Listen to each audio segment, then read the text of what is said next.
Salutations, the name's Cavil. There is no spell so hotly debated in D&D history than Counterspell, so let's make haste before the bridges burn. What does Counterspell do? These classes will expend a level 3 spell slot and their reaction, and in return delete the Lich's spell before it hits. It's an essential pick, but things get hairy when the DM wants the Lich to have Counterspell against the players. The difference is that you don't need to worry about NPCs having fun, but a wizard who has his turn and spell slot taken from him will not be thrilled. It's the same effect as an Uno miss your turn, and I'm sure you know how many friendships that's ruined. So as a DM, how do you give Counterspell to an enemy? Well, step 1 is figuring out why exactly you're doing that. I've heard reasons ranging from shutting down a particular strategy to making fights more challenging, and even just, it's what my character would do. If your players are abusing a repetitive strategy like sleep, fireball, or hold person, then that's the ideal situation for Counterspell. However, if your player has an ultra-specific spell on hand that ruins your encounter, like casting See Invisibility against Hitivolus, this is not the situation for Counterspell. Your player sacrificed a learned spell so they could deal with this specific threat, and you owe them the satisfaction. As for difficulty, Counterspell certainly does raise the challenge of an encounter, but in the worst way possible.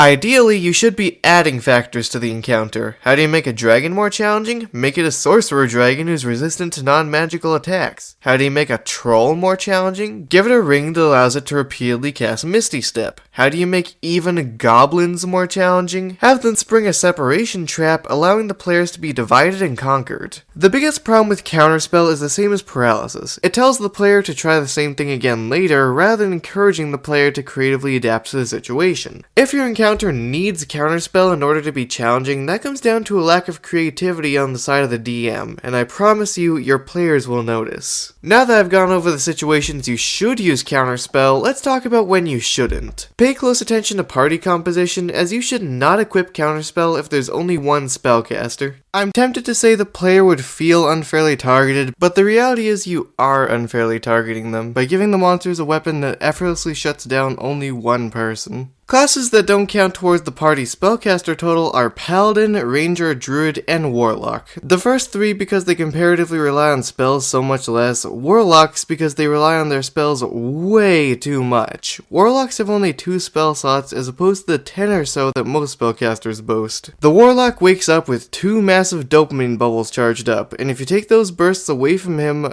I'm not going to sugarcoat it, that's very hostile DMing. On the topic of DM toxicity, are there any specific spells that should never be counterspelled? Well, if your party has an evocation wizard, you should not counterspell an over-channeled spell. That subclass sucks, man. Don't take away the only thing it's good at. Next, if a sorcerer uses the subtle spell Meta Magic, I'd recommend ruling that it cannot be counterspelled. The spell description doesn't support this ruling, but it's good flavor and it would encourage player creativity, even if it's not much. My last rule depends on your style of DMing. If you let players bring bodies to a temple for revival, then you're good to go. If you're playing a game where death is more permanent, then be very careful counterspelling Revivify. Make sure not to take away the cleric's final 3rd level spell slot, because that level of DM pettiness cannot be reconciled. When I'm running games like this, I like to give the cleric a pearl of power to ensure this never happens. Now, I've talked about when to and when not to use Counterspell, but ultimately I only found one example of the former. So let's try to improve Counterspell and create another situation. Theatrics.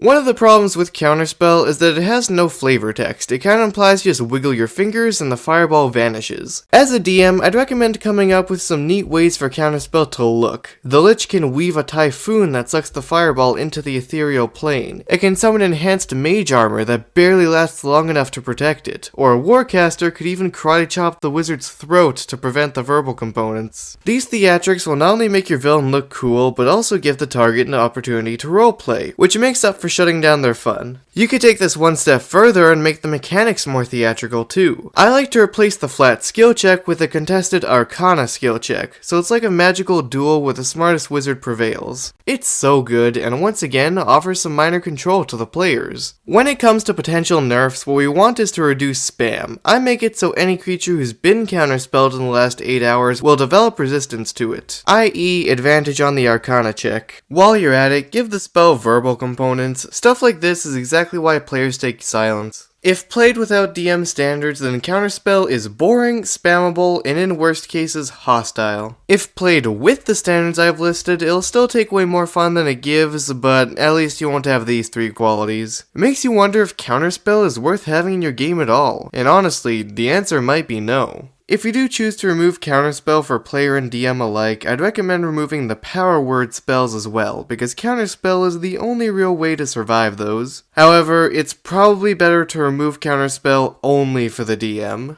But the DM should have access to everything the players have. Why is that?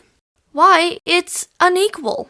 Yeah, that's D&D. It's why I'm playing a shifter and not a werewolf. There's this idea in the D&D community that DMs are supposed to use everything players have access to. I want to say I don't get it, but on some level I do. Equality certainly looks good on the surface. It's why players can use Magic Mouth or Illusory Script, even though only a DM would find use for these spells. The reality is that players and DMs both have different goals, and as the DM, there's nothing wrong with designating some tools as counterproductive. A rock slide is an awesome way to slay an ogre, not so much the players.